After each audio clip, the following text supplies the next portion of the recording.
Hello dear students, today we are going to do the fifth chapter of our book Vistas, that is Should Wizard Hit Mommy, written by John Updike. This chapter is about you all must have experienced in your childhood. Maybe your parents, mommy or your dad or your grandfather, grandmother, they must have told you the stories, bedtime stories. And many of you must have enjoyed this story in your childhood. So same thing is here in the chapter.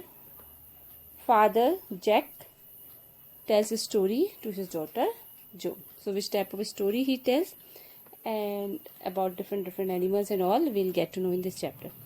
So let me start now. In the evenings and for Saturday naps like today's, Jack told his daughter Jo a story out of his head. So in the evening generally, or the Saturday evening before the naps mean short sleep.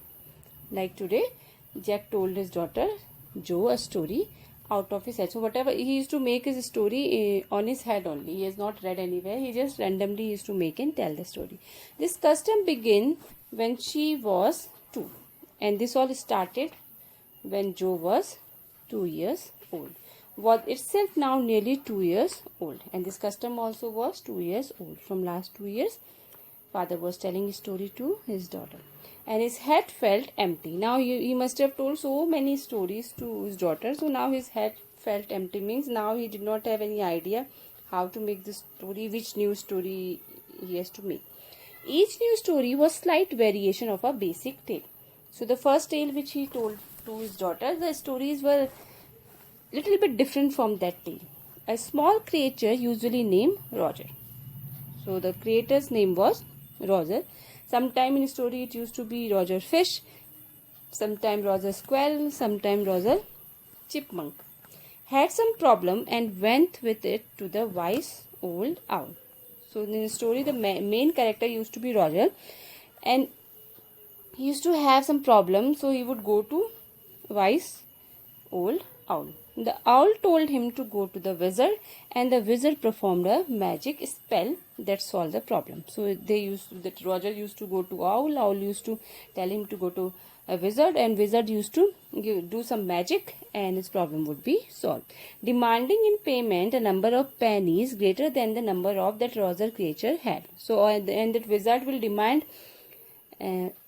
some rupees, some pennies to do the payment, and always the pennies would be greater than the number of that Roger creature had. So whatever he had, the penny would be more than that.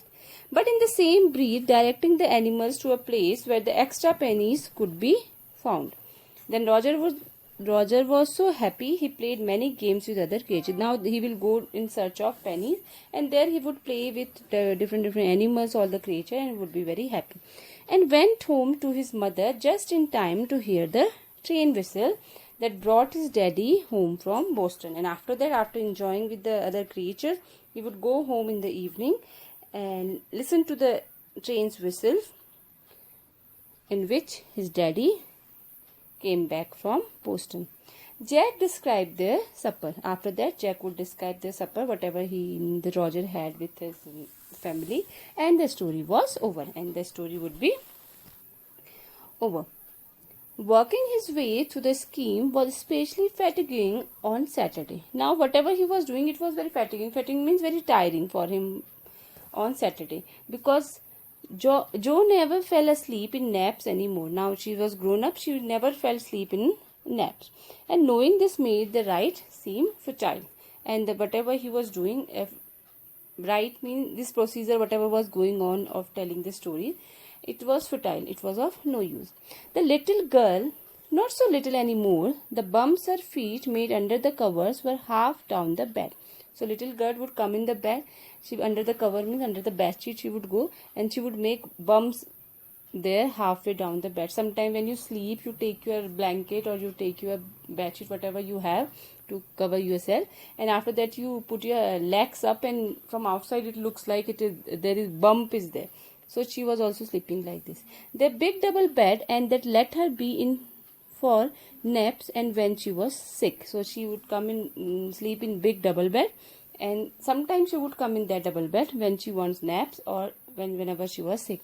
had at last arranged herself, and from the way her fat face deep in the pillow shone in the sunlight, sifting through the drawn shade. Now she was in the bed, she arranged herself properly, and her fat face deep in the pillow shone in the sunlight sifting. So sunlight sifting means sifting through the drawn shade. So sometime when we drawn means close curtains. When we close the curtain and little bit space is made left in between. So from there the sunlight falls inside. So her face was shining in that.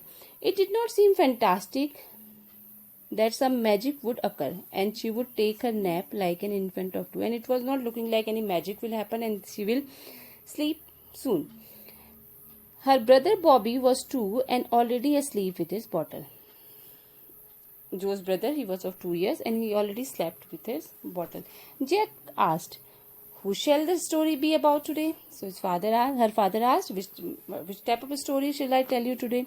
"Roger." Joe squeezed her eyes shut and smiled to be thinking she was thinking. "Roger," she said, and after that she closed her eyes and she was thinking and thinking what to say. Her eyes opened. Her mother's blue. She opened her eyes, and mother's blue means her eyes were like her mother, that were a blue color.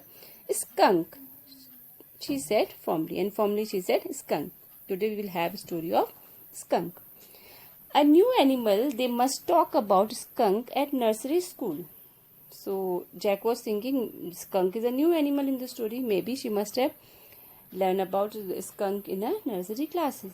Having a fresh hero momentarily stirred Jack to creative and enthusiasm. So Jack also became this, suddenly that new hero came, and suddenly in a moment Jack also became very creative and enthusiastic, because now he has to make a story which was of new animal. "All right," he said. "Once upon a time in the deep dark woods there was a tiny little creature by the name of Roger Skunk." So he started making the story. Once upon a time there was a tiny little creature in deep and dark woods. Name was Roger Skunk, and he smelled very bad. Actually, skunk is an animal who smells very bad, and no other animal can kill him, because whenever they come near skunk, and they don't like that smell. Smell is very, he stinks and his smell is very bad. So yes, Joe said, "He smells so bad that none of the other little woodland creatures would play with him." So Jack was telling the story that this skunk was very smelly, and so nobody liked it, so no other creature of the wood used to play with him. Joe looked at him solemnly. Solemnly means she was very seriously she was listening to the story. She had not foreseen this. Foreseen means she had never expected that his father will tell this different type of story. Whenever he would go out to play, Jack continued with zest, remembering certain humiliation of his own childhood. Now Jack continued the story. He was very enthusiastic. Zest means enthusiasm. And he was also remembering some humiliation of his own childhood. Maybe something must have happened with Joe's father Jack in his childhood. All of the other tiny animals would cry, "Oh, oh, here comes Roger's stinky skunk." So whenever he used to go to play skunk, all other animal would make his fun. They will say, "Oh, ho, let's see, this Roger's stinky skunk is here."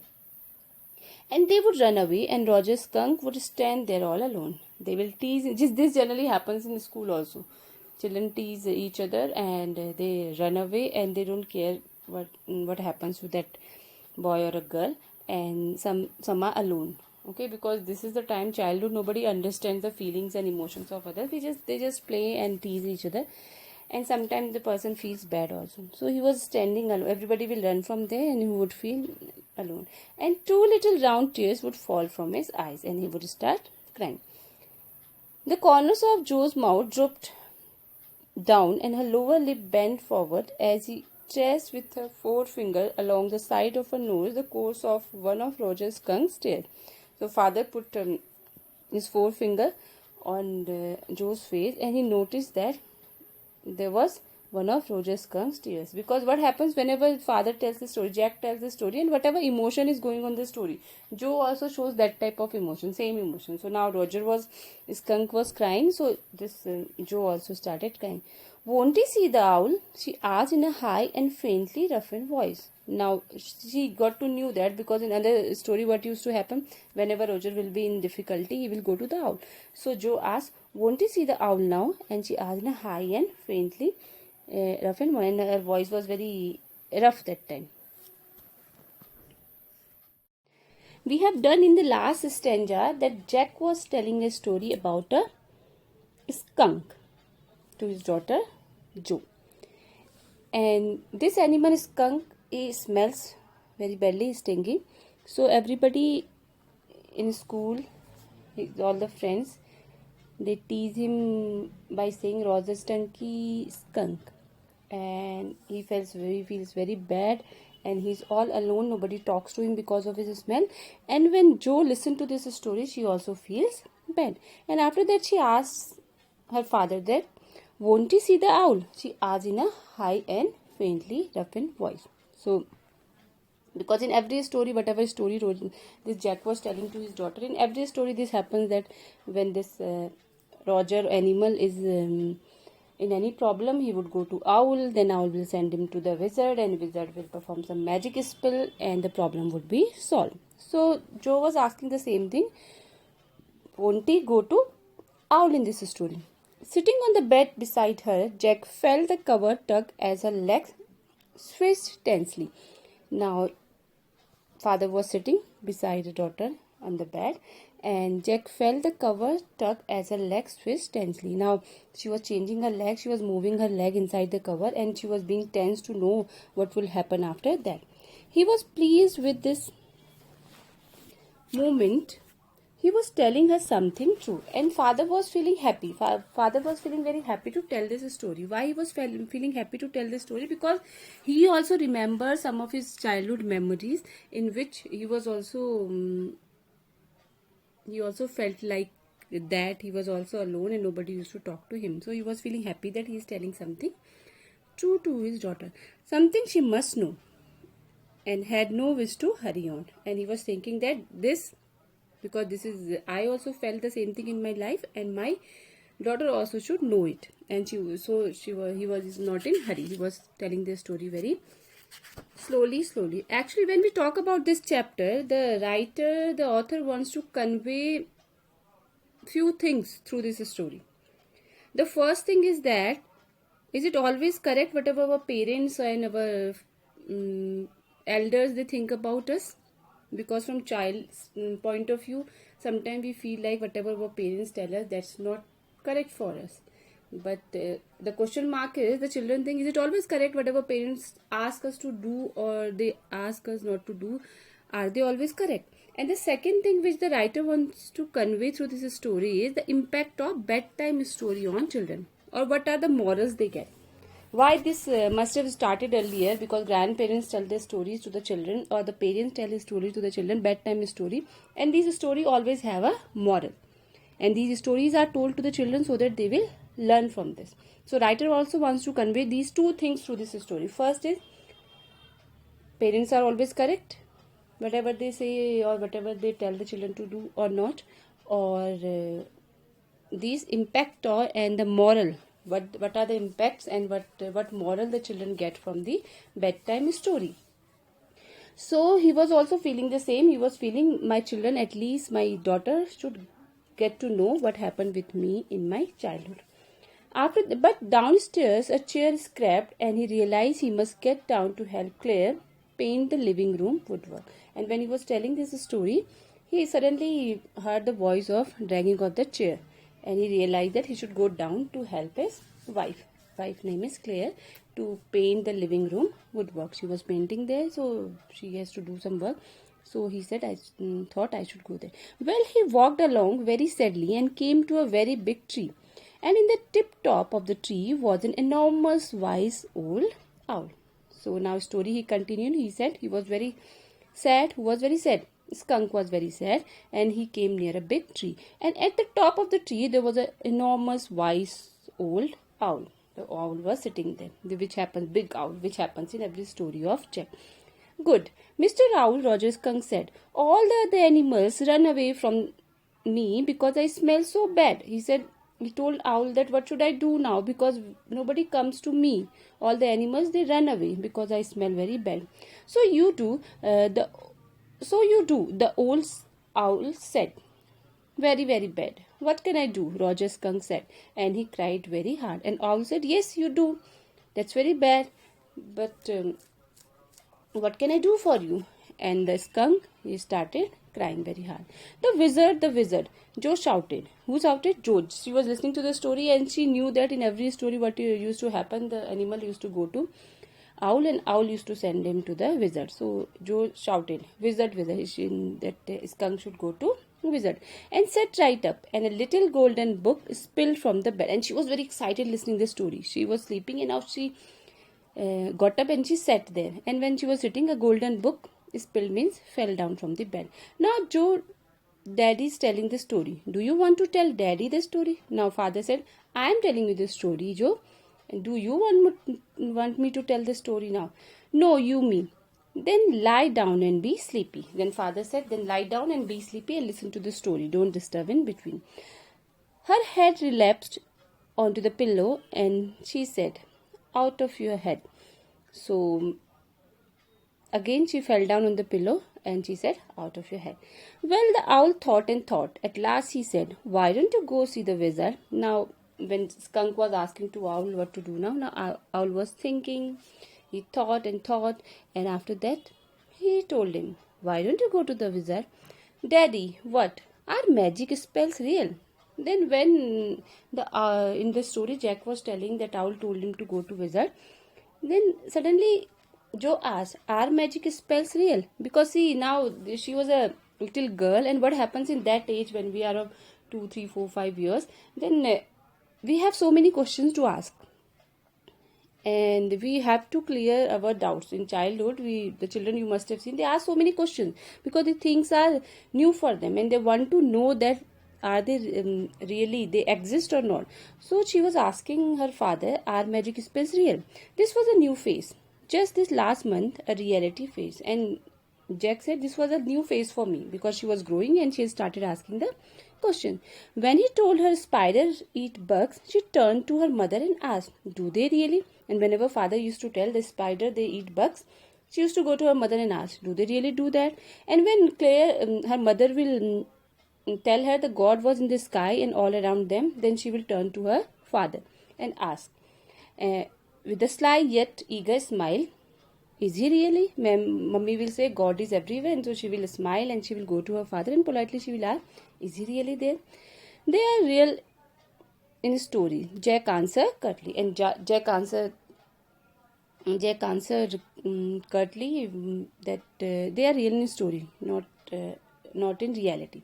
She had made his miss a beat in the narrative. The owl said, go through the dark woods under the apple tree, into the swamp, over the creek. What is creek?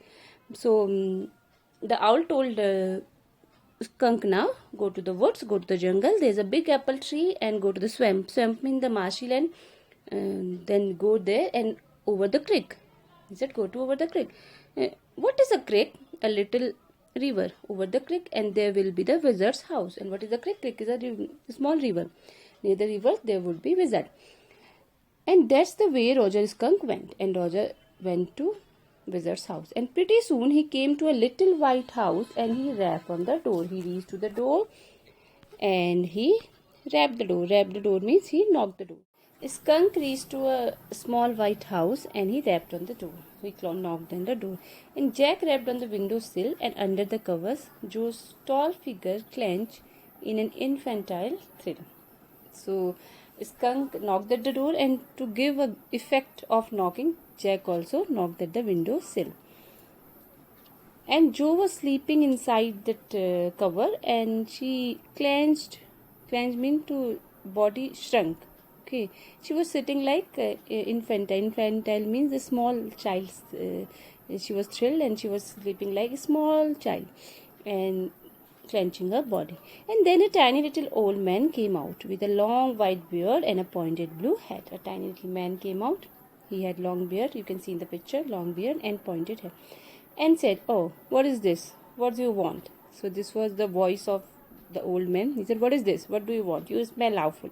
Your smell is awful." The wizard's voice was one of Jack's own favorite effects, and Jack was telling this story, so he was speaking like this, and this voice was his favorite. He did it by scrunching up his face and somehow whining through his eyes. He did it by crushing his face, making different type of face, and whining through his eyes. And whining means actually crying, and which fell for the interval rheumy. Rheumy means watery. Now his eyes also became watery that time. He felt being an old man suited him. He thought that yes, old man suited me. Old man's voice suited me. I know it, Roger Skunk said. And all the little animals ran away from me. The enormous wise owl said you could help me. So he said, all the animals ran away from me. So owl told me to go to you and you will help me.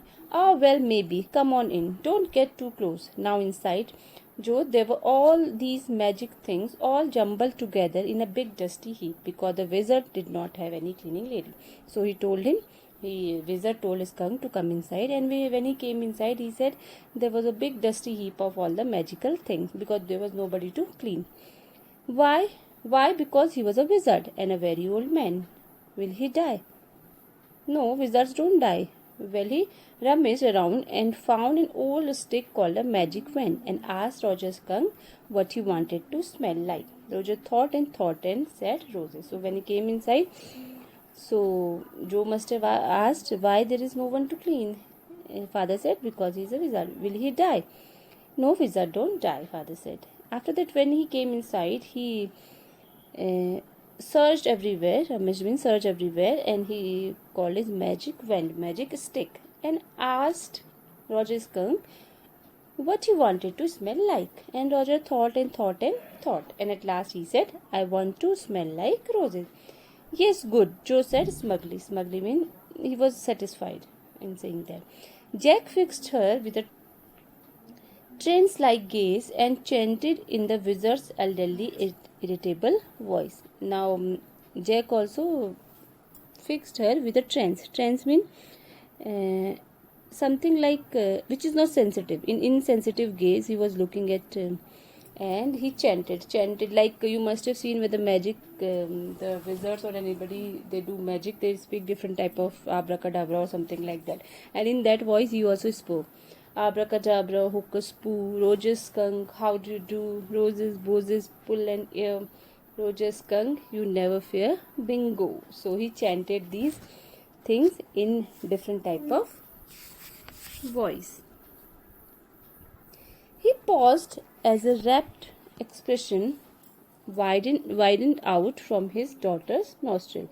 So he paused now, and he could see that rapt expression widened out from his daughter's nostril. So something, whatever expression they were lost, they came back to her face, forcing her eyebrows up and her lower lip down in a wide, noiseless grin. An expression in which Jack was startled to recognize his wife feeling pleasure at cocktail parties. And the same expression she was giving, she was forcing her eyebrow up and her lower lip down, and she was giving a noiseless grin, and same expression he noticed that his wife also shows whenever she is in a cocktail party. And all of a sudden he whispered. The whole inside the wizard's house was full of the smell of roses. Roses. Roger Fish cried, and the wizard said, very cranky, that will be 7 pennies. So after that, everywhere there was a smell of this roses in wizard's house. And Roger Fish cried, and the wizard said, very cranky, that will be 7 pennies. Roger Fish was crying, and the wizard said, you have to give me 7 penny. Actually, it was not Roger Fish, it was Roger Skunk. Daddy, what? Roger Skunk. You said Roger Fish. Yes, Skunk. You said Roger Fish. Wasn't that silly? So he, by mistake, he said Roger Fish. So daughter was telling that, Papa, you said Roger Fish in place of Skunk. And that's very silly. Very silly of your stupid old daddy. Where was I? Well, you know about the pennies. He said, okay, your daddy is stupid, and where was I? Tell me now, I'll continue the story. You know about the pennies. Say it. Okay, Roger Skunk said, but all I have is 4 pennies. And he began to cry. Joe made the crying face again. Now, but means whatever expression that was going on in a story, Joe was also making the same. Skunk was crying, Joe was also crying. But this time without a trace of sincerity. This annoyed Jack. Downstairs, some more furniture rumbled. Claire should not move heavy things. she was 6 months pregnant. It would be their third. So she made different type of expression and without sincerity anything. So Jack did not like it, and then he heard that furniture was being dragged. Somebody was dragging furniture down. He knew that it was his wife, and he thought that she should not drag it because she was 6 months pregnant, and it was their third child. So the wizard said, "Oh, very well. Go to the end of the lane and turn around 3 times and look down the magic well, and then you will find 3 pennies. Hurry up." So Roger Skunk went to the end of the lane and turned around 3 times, and there in the magic well were 3 pennies. So wizard told him, "Go to the well and take 3 rounds, and there you will get 3 pennies." Because 4 he already had and 3 he wanted, and he got 3 pennies in the magic well. So he took them back to the wizard and was very happy and ran out into the woods, and all the other little animals gathered round him because he smelled so good. Now when he was coming back, all these animals gathered around him. They played together because now he was smelling very good, and they played tag, baseball, football, basketball, lacrosse, hockey, soccer, and pick up sticks. So all these games they played. What's pick up a stick? It's a game you play with a stick. Like the wizard magic went, kind of, and they played games and laughed all the afternoon, and then it began to get dark and they all ran home to their mommies. So Joe asked, "What is pick up a stick?" So father told that it is the game played by the sticks. He said, "It's like a magic wand." He said, "Kind of, but it's not like that." And they all played, and now it was getting dark, so they ran home to their mommy. Joe was starting to fuss with her hand and look out of the window at the crack of a day that showed under the shade. She thought the story was all over. Jack did not like women when they took anything for granted. Now Joe was looking and just playing with her hands, and she was looking out, and she thought that the story was over. And Jack did not like it when the women take anything for granted. He liked them apprehensive, hanging on his words. Now, Joe, are you listening? He liked the women to be apprehensive. Apprehensive means be fearful, and he did not like the daughter was not behaving like that. And he said, "Are you listening to me?" "Yes, because this is very interesting." Roger Skunk's mom said, "What's that awful smell?" "What?" When he came back, Mom said, "What is this awful smell?" And Roger Skunk said, "It's me, Mommy. I smell like roses." And she said, "Who made you smell like that?" And he said, "The wizard." And she said, Well, of all the nerves, you come with me, and we are going right back to that very awful wizard." He said, "From who made you like this?" He said, "Wizard." He said, "As I know you very well, just come with me and we'll go back to wizard." We have done in the last stanza, when Roger Skunk came back, he smelled like roses. But Mommy did not like it, and she said, "We'll go back to wizard and get your smell." Jo sat up, her hands dabbling in the air with genuine fright. Now earlier Jo was sleeping, now she was sitting, and her hands were moving in the air with a genuine fright. She was afraid.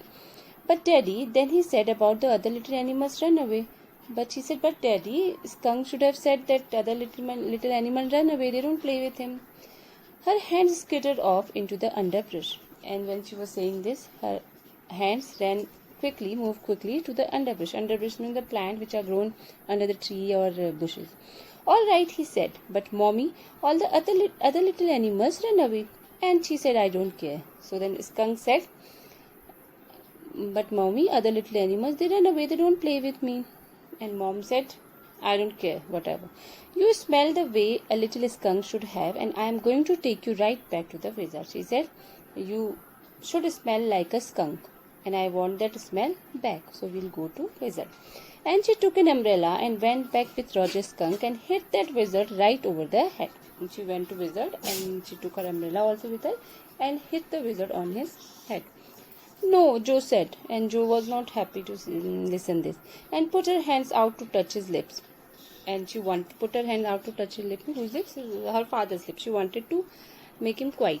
Yet even in her agitation, did not quite dare to stop the source of truth. But even she was angry, she was not feeling good, but she could not stop her father to speak the truth. Inspiration came to her, and some idea came to her.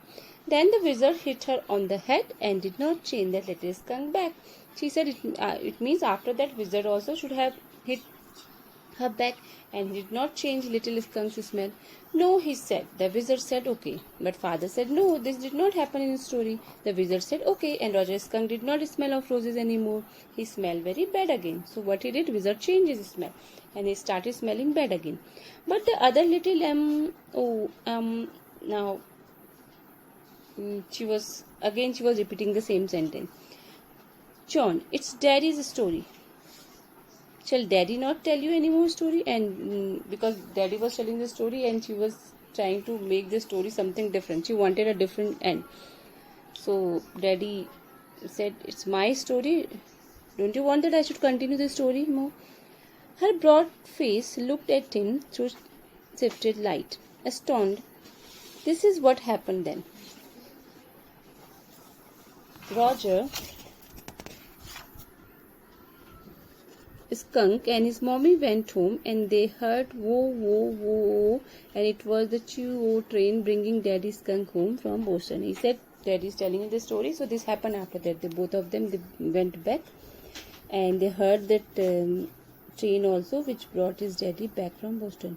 And they had lima beans, celery, liver, mashed potato, and P.O. for dessert. So these are all the things they ate after that. And when Roger Skunk was in bed, Mommy Skunk came up and hugged him and said he smelled like her little baby skunk again, and she loved him very much. And that's the end of the story. So they came back home. They eat that beans, celery, and liver, and mashed potato, and dessert and all. And after that, Skunk's mother hugged him and he said, you look like my baby because now you smell the same. But Daddy, what then? Did the other animal run away? No, because eventually they got used to the way he was and he did not mind it at all. So she asked, did the other animal run away now? So Papa said no, because now they were used to it. No, because eventually they got used to the way he was and he did not mind it at all. So they did not mind it. They started playing with him. Words eventually, here this spelling is a little bit different. So it means that that girl was very small. She was only 4 years old. So she could not pronounce eventually. So she was saying words eventually. Then what happened eventually? In a little while, that was a stupid mommy. And she said that was a very stupid mommy. It was not, he said with rare emphasis and belief from her expression. And father wanted to defend. He said no, she was not. Then she realized he was defending his own mother to her, or something as odd. And her expression could make out that she was thinking that father is defending to her mother. But he actually wanted to tell that mothers are never wrong. They are always right for their children. Whatever they want, maybe Joe's mom or that Skunk's mom, they all are correct in their own way. Now I want you to put your big heavy head in the pillow and have a good long nap, Daddy said. He adjusted the shade so not even a crack of day showed, and tiptoed to the door. So he adjusted the curtains and went to the door. In the pretense that she was already asleep, he was thinking that she is sleeping now. But when he turned, she was crouching on top of the covers and staring at him. But when he came back, she was not sleeping. She was just staring at him. Hey, get under the covers and fall fast asleep. Bobby is asleep. So father said, you just sleep now, sleep fast. She stood up and bounced gingerly on the springs. Daddy, what? Tomorrow I want to tell me the story that that wizard took that magic wand and hit that mommy. Now she was not satisfied with the end of the story actually. And she was asking her father that tomorrow you will tell the story, and in that you will tell that the wizard hit mommy with the magic wand. Because we can understand that she was very small. She was only 4 years old, and she liked that when that skunk's smell was changed to roses and all the children were playing with him. So she liked these all the things. That's why she did not like that mommy change his smell back, because she's a small girl and it's correct from her point of view that whatever she was thinking. So she told that her father to tell the story again in which wizard will hit mommy. Her plump arm chopped forcefully right over the head. No, that's not the story. The point is that the little skunk loved his mommy more than he loved all the other little animals, and she knew what was right. So Daddy said no. It means that letting his skunk was very good. He was very obedient. He was very nice boy because mommy said change the smell and he did that. So whatever mommy must have done, she must have done right because skunk loved his mommy very much. No, tomorrow you say he hit that mommy. Do it. She kicked her legs up and sat down on the bed with a great heave and complained of spring. So she said, no, you have to say that Wizard would hit mommy. And she was sitting there keeping her, she kicked her legs up and sat down on the bed with a great heave and complained of spring. She wanted to change it. She was complaining about this story, as she had done hundreds of times before. Because children do that. When they don't like something, they ask us to change it. So she was also beating her legs and all. Except that this time she did not laugh. Say it, Daddy. But she was not laughing this time. She said, say it, Daddy. You will change the story. Well, we'll see. Now at least have a rest. Stay on the bed. You are a good girl. He closed the door and went downstairs. Claire had spread the newspaper and opened the paint can, and wearing an old shirt of his own top of her maternity smokes. When he came back, he saw that his wife was there. She opened that container of the paint, and she was wearing a top of her maternity smock, a loose garment. Was stroking the chair rail with a dipped brush. Above him, footstep vibrated, and he called, John, shall I come up there and spank you? The footstep hesitated. So he said from there to Joe, Joe, shall I come up and spank you and beat you? That was a long story, Claire said. The poor kid, he answered, and with utter weariness watched his wife labor. So Claire said that story you told, it was very long. The poor kid, he answered. He said she is the poor kid. She was listening to the story. And with utter weariness watched his wife labor. He watched his wife because she was pregnant. The woodwork, a cage of moldings and rails and baseboards all around them. Everything was there. The stand was there, rails were there, the things which she has to paint.